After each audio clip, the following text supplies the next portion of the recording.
Il est parfois difficile de savoir comment prier, n'est-ce pas? Il y a souvent des distractions, le téléphone, les enfants. Il y a aussi le combat spirituel qui fait rage dans nos vies. Mais parfois, il s'agit tout simplement d'un problème de communication. On ne sait pas comment prier. Heureusement, la Bible est remplie d'exemples de prières que nous pouvons prier nous-mêmes. Les auteurs bibliques incluent leurs propres prières pour que nous les imitions à notre tour. Et c'est ce qu'on trouve dans 1 Thessaloniciens 3, 11 à 13.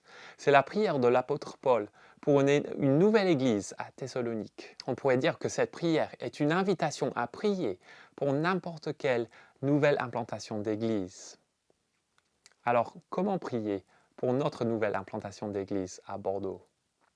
3 points. D'abord, prier pour le début. Paul avait implanté l'église à Thessalonique en seulement 3 semaines. L'Église est née dans la souffrance et en réalité la souffrance a été si intense que Paul lui-même avait dû s'enfuir pour se sauver la vie. Les Thessaloniciens se retrouvent donc tout seuls, comme des nouveau-nés privés de leur mère, comme un enfant séparé de son papa. C'est pourquoi Paul prie au verset 11 que Dieu lui-même, notre Père et notre Seigneur Jésus dirigent notre parcours jusque chez vous. Au verset 8, Paul nous informe qu'il a déjà reçu des nouvelles réjouissantes au sujet des Thessaloniciens. Ils sont dans la foi. Mais maintenant, Paul veut retrouver ses enfants spirituels pour nourrir cette foi. Dans un sens, cette prière est une invitation à prier que Dieu enlève tout obstacle logistique qui pourrait empêcher la fondation, l'établissement d'une nouvelle Église. Les projets de voyage compliqués, les visas non accordés, les logements qui sont difficiles à trouver, la séparation, la persécution même. Paul prie que la main souveraine de Dieu intervienne afin qu'il puisse rejoindre ses enfants dans la foi, afin qu'eux ils soient ancrés dans cette foi. Deuxièmement, prier pour le milieu de notre Église. La raison pour laquelle Paul prie que la main souveraine de Dieu intervienne de cette manière se trouve au verset 12. Que le Seigneur fasse grandir et déborder l'amour que vous avez les uns pour les autres et pour tous les hommes, à l'exemple de celui que nous avons pour vous. Paul prie que cette foi chez les Thessaloniciens soit solide et du coup que cette foi se traduise maintenant par un amour abondant. L'un de nos slogans en tant que nouvelle implantation d'église, c'est qu'on veut être une famille en mission. Et pour nous, cela implique deux choses. D'abord, on veut faire preuve d'un amour abondant les uns envers les autres au sein de notre communauté. Et deuxièmement, on veut faire preuve d'un amour abondant envers le monde extérieur. On veut être une famille en mission. Notre mission, c'est d'atteindre le monde autour de nous. Mais que ce soit notre amour les uns pour les autres ou notre amour pour le monde extérieur. La prière de Paul nous montre que cet amour doit être grandissant, abondant.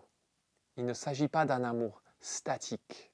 Et dans cette prière, Paul nous aide à comprendre aussi que depuis le premier jour de notre implantation jusqu'au dernier jour où Christ reviendra, l'histoire de notre Église, le milieu de l'histoire de notre Église, si vous voulez, doit être caractérisé par l'amour. Un amour abondant, grandissant, débordant. Et où est-ce que cet amour nous amène?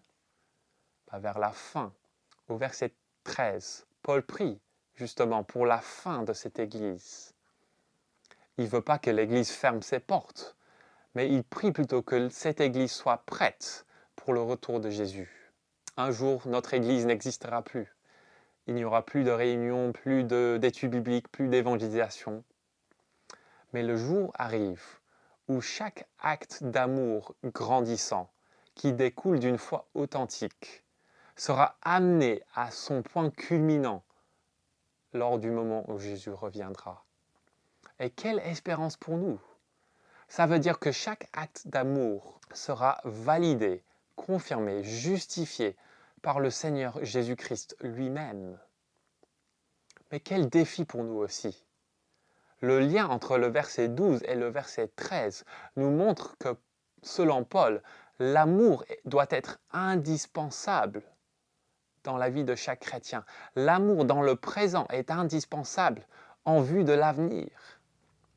En fait, Paul nous dit que même si on n'est pas justifié par nos œuvres, Dieu s'attend quand même à ce que chacun fasse preuve d'un amour grandissant et que ce sera cet amour-là qui découle de la foi authentique, qui sera la confirmation de notre justification le dernier jour. La foi, l'amour, l'espérance, le début, le milieu, la fin.